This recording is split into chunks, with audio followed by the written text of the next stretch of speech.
ইনকিলাব মঞ্চের মুখপাত্র ঢাকা ৮ আসনের সম্ভাব্য স্বতন্ত্র প্রার্থী ওসমান হাদির ওপর হামলার ঘটনায় উত্তাল রাজনৈতিক অঙ্গন। হাসপাতালে দেখতে এসে ক্ষোভ আর হতাশা ঝেড়েছেন বিভিন্ন রাজনৈতিক দল। এদিকে শাহবাগে বিক্ষুব্ধ নাগরিক সমাবেশ করেছে ইনকিলাব মঞ্চ।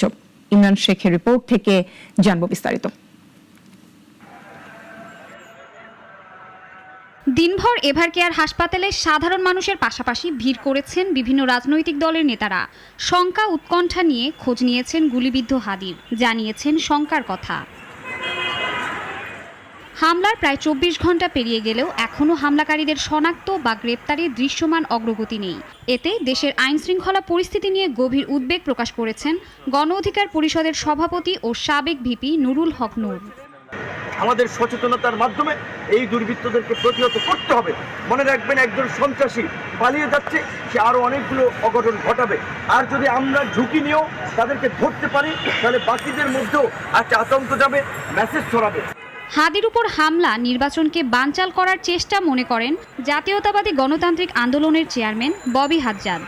যেটা শুধুমাত্র হাতির উপরে হামলা না, বাইরের আগেরটা আরো হালকা, যেন আমি বেঁচে গেছি, বা শুধুমাত্র আমার উপরে হামলা ছিল না, এটা তাদের পরিকল্পিত হয়তো বড় একটা প্ল্যানের অংশ, যেন আগামী নির্বাচনটা বানচাল করে দেওয়া যেতে পারে। এদিকে এই ঘটনার প্রতিবাদে শনিবার দুপুরে রাজধানীর শাহবাগে জাতীয় জাদুঘরের সামনে বিক্ষুব্ধ নাগরিক সমাবেশ ও গণপ্রতিরোধ কর্মসূচি পালন করেছে ইনকিলাব মঞ্চ। সমাবেশে অংশ নেন বিভিন্ন শ্রেণী পেশার মানুষ। দুনিয়াবি লোভ, প্রত্যাশা, পদের লোভ, এগুলোর ঊর্ধ্বে উঠে উনি বাংলাদেশের প্রশ্নটা সবচেয়ে বড় আকার উনি রেখেছেন। দুর্ভাগ্যজনক বিষয়, আমরা ওনাকে ধারণ করতে পারি নাই।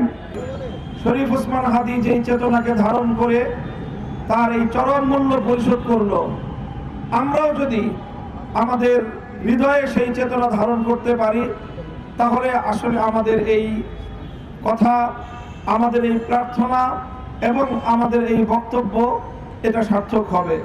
জাতির যুবকদের সামনে খাসিদি বেগম আর মির্জাফরদেরকে প্রতি প্রজন্মের কাছে যেভাবে পরিচয় করিয়ে দিতে হয়, আমাদের দেশের বুদ্ধিবেশারা, গোলাম মিডিয়া এবং রাজনৈতিক দলগুলো দেশের সবচেয়ে ক্ষতিকর এলিমেন্টগুলোকে জাতির তরুণদের সামনে বন্ধু রেখে গত ৫৪টা বছর পেশ করেছে।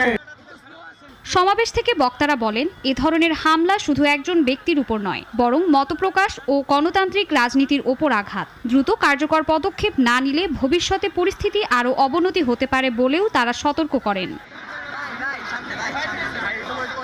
শাশ্বতী সরকার, নাগরিক।